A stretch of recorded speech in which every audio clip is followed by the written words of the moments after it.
Keanekaragaman dengan berbagai macam khasnya di Lasem ini penuh dengan toleransi, Mas, ya.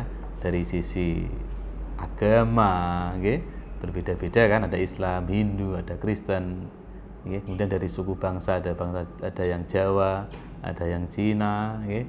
Nah, ini tetap toleran, artinya tetap hidup rukun damai di Lasem. Idealnya harus kita jaga bersama ya.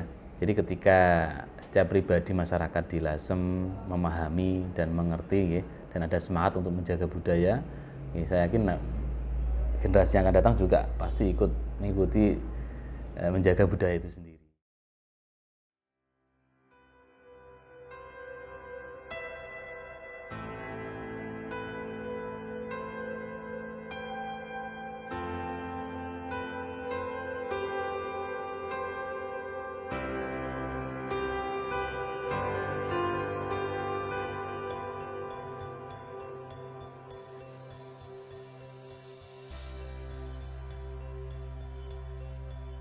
Seni dan budaya merupakan salah satu warisan di Indonesia yang mestinya dikenal oleh masyarakatnya sendiri, yang juga kita bisa kembangkan dan lestarikan bersama. Dari banyaknya seni dan budaya itu, ada salah satu kawasan permukiman tradisional di Lasem, yang ternyata memiliki kekayaan seni dan budayanya, Kampung Pecinan dan Kampung Batik Babagan.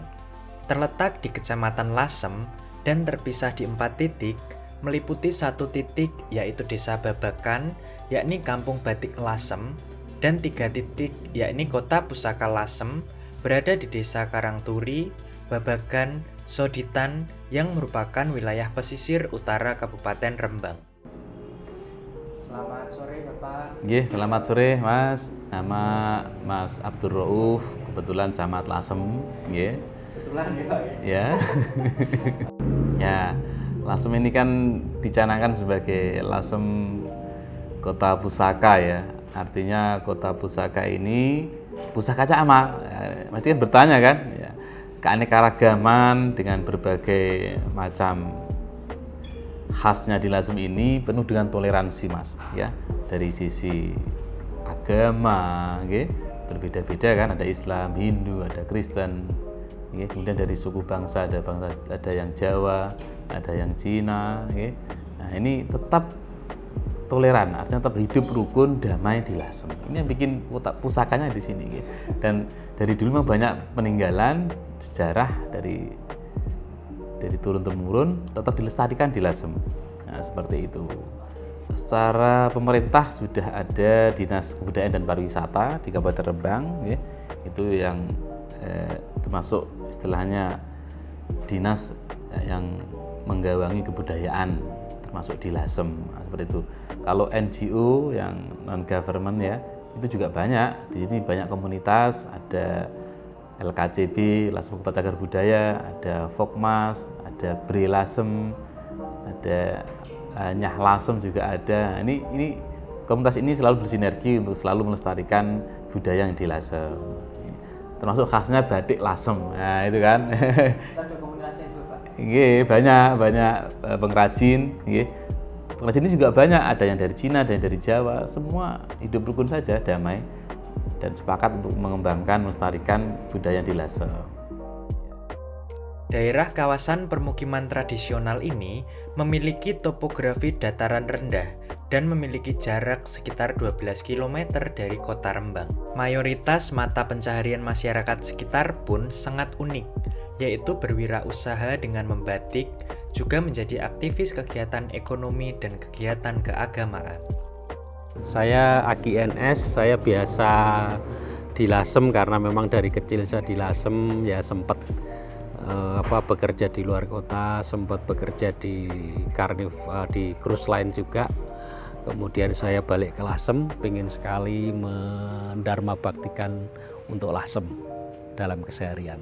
Saya sebetulnya hanya pengamat ini, bukan budayawan, bukan sejarawan loh.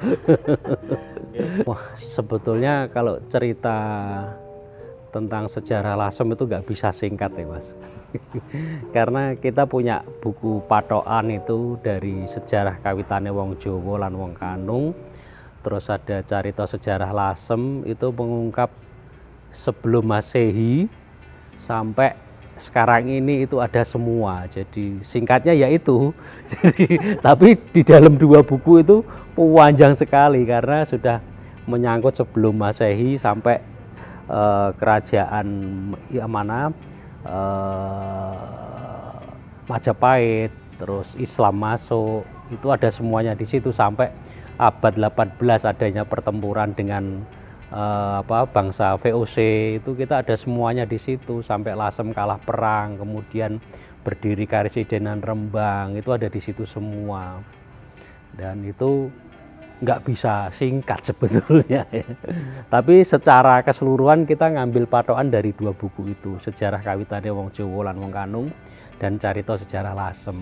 Karena Lasem merupakan daerah yang berkembang sejak abad 15, di mana warga Tionghoa mendominasi area utara yang kemudian menjadi kawasan pusat perekonomian, masyarakatnya pun sampai saat ini masih banyak yang menganut budaya Tionghoa, tetapi juga banyak yang menganut budaya Islam. Banyak sebetulnya ya, kayak budaya ada tari Laisan, itu kan budaya dari yang zaman dulu sampai sekarang masih terpelihara. Kemudian kita ada semacam masakan-masakan tradisional, itu juga ada. Masakan tradisional itu mulai dari bekasem itu ada semua, itu dari abad 9 itu sudah ada loh bekasem.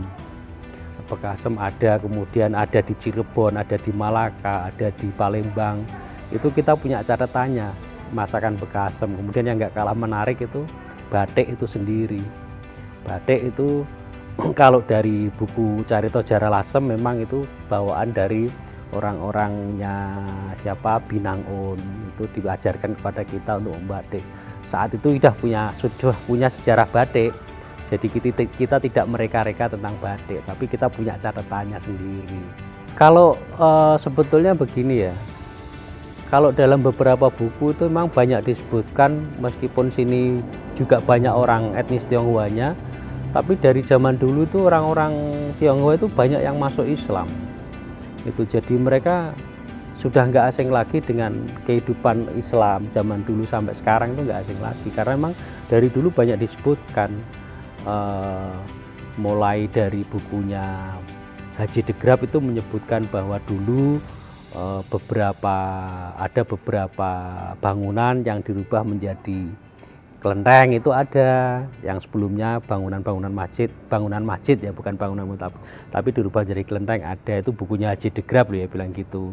Terus kemudian pada masa Diponegoro sendiri menyebutkan itu bahwa orang-orang Tionghoa Lasem itu banyak yang ngerasuk agama Rasul, artinya kan itu sudah terbiasa ya, kehidupan orang Tionghoa masuk agama Islam itu sudah terbiasa sekali. Jadi mereka kuat sekali campur aduknya antara Tionghoa, Islam, dan Jawa. Selain keragaman budaya dan tradisi yang masih dipertahankan, keragaman bangunan tradisional di kawasan tersebut juga masih memiliki keunikannya masing-masing. Terdapat 87 bangunan tradisional dengan macam-macam bentuk seperti ngangsang, limasan, serotongan, dan kampung. Kalau saya sebetulnya banyak yang masih harapannya ya. Menurut saya yang utama itu rumah-rumah yang terbengkalai itu sangat perlu untuk ditindaklanjuti baik oleh NGO maupun oleh pemerintah. Gitu. Karena saat ini juga banyak sekali rumah-rumah yang masih mau dijual ataupun masih dijual. Gitu. Banyak sekali. Harapan saya sih pembelinya ikut melestarikan, itu aja. Harapan saya seperti itu.